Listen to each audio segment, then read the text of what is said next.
শ্রমিক বিরোধী নীতি গ্রহণ করছে কেন রাজ্যের বিজেপি সরকার করছে কেন বিজেপি সরকার জবাব চাই, জবাব দাও। গ্যাসের দাম বাড়ছে কেন বিজেপি সরকার জবাব চাই, জবাব দাও। আমাদের রাজ্যের শ্রমিকদের রুটি রোজগার একদম বন্ধ। একদিকে যেমন যন্ত্রাংশের দাম বৃদ্ধি, অন্যদিকে জিনিসপত্রের দাম হু হু করে বাড়ছে এবং এই জিনিসপত্রের দাম বৃদ্ধির সাথে এই সিএনজি গ্যাসের দাম বৃদ্ধি অঙ্গাঙ্গিভাবে জড়িত। যখনই পেট্রোলের দাম বৃদ্ধি পায়, ডিজেলের দাম বৃদ্ধি পায়, রান্নার গ্যাসের দাম বৃদ্ধি পায় কিংবা এই সিএনজি গ্যাসের দাম বৃদ্ধি পায়, তখন দ্রব্যমূল্য স্বাভাবিকভাবেই নিয়ম করে বাড়তে থাকে। রাজ্যে আপনারা দেখছেন অস্বাভাবিক মূল্য বৃদ্ধি, কিন্তু বিজেপি সরকার সম্পূর্ণভাবে নীরব। রাজ্যের মধ্যে বিজেপির মুখ্যমন্ত্রী থেকে শুরু করে সব মন্ত্রীদের ফ্ল্যাক্স, তারা জয়ধ্বনি দিচ্ছে তারা ট্রিপল ইঞ্জিনের সরকার।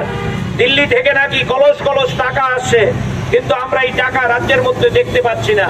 শুধু মন্ত্রীদের ছবি দেখতে পাচ্ছি আর বুলি দেখতে পাচ্ছি। ওই টুইট করছে আর সোশ্যাল মিডিয়ায় বড় বড় কথা বলছে। আমরা দাবি করছি বিজেপি সরকার নামক কোন বস্তু যদি রাজ্যে থেকে থাকে, মানুষের এই যে দুর্দশা, এই দুর্দশার দিকে তারা নজর দিয়ে অবিলম্বে টিএনজিসি কর্তৃপক্ষের সাথে আলোচনা করে এই গ্যাসের দাম কমানোর জন্য তারা উদ্যোগ গ্রহণ করবে। তারা যদি মিনিমাম জনদরদী হয়ে থাকে তাহলে টিএনজিসি কর্তৃপক্ষের সাথে কথা বলে এই দাম বৃদ্ধি যে হয়েছে সেটা প্রত্যাহার করার জন্য উদ্যোগ গ্রহণ করবে।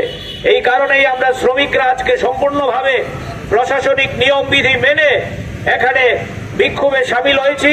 এই বিক্ষোভ থেকে আমাদের 5 জনের প্রতিনিধি দল ম্যানেজিং ডাইরেক্টর কিংবা ওনার প্রতিনিধির সাথে সাক্ষাৎ করার জন্য যাবে। আমরা আপনাদের কাছে, আপনাদের মধ্য দিয়ে রাজ্যের টিএনজিসি কর্তৃপক্ষ এবং রাজ্যের বিজেপি সরকারের কাছে আবেদন করতে চাই, আপনারা যদি শ্রমিকের কল্যাণ চান, আপনারা যদি আমাদের রাজ্যের পরিবহন শ্রমিককে বাঁচতে দিতে চান, তাহলে অবিলম্বে আমাদের দাবি মেনে নিন। নতুবা এই শ্রমিকরা, আপনারা জানেন, পরিবহন শ্রমিকরা যদি গাড়ি স্টিয়ারিং ছেড়ে দিয়ে রাস্তায় নামে, ভারতবর্ষ না গোটা পৃথিবীতে অনেক বড় আন্দোলন তৈরি হয়। আমাদের রাজ্যেও পরিবহন শ্রমিকদের এই ইতিহাস আছে। তারা যদি স্টিয়ারিং ছেড়ে রাস্তায় নামে তাহলে কিন্তু সরকারের গতি অচল হয়ে যাবে। তাই আমরা এই বিক্ষোভ সভা থেকে কর্তৃপক্ষের কাছে এবং সরকারের কাছে হুঁশিয়ারি দিতে চাই, অবিলম্বে তারা যাতে এই দাবি মেনে নেয়। নতুবা আমাদের রাজ্যের এই পরিবহন ক্ষেত্রের যারা শ্রমিকরা আছেন, সিআইটিউর নেতৃত্বে গোটা রাজ্যে আগামী দিনে জোরদার আন্দোলন তারা করবে।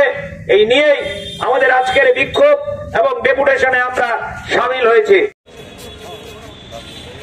আমাদের মধ্যে ইতিমধ্যে উপস্থিত হয়েছেন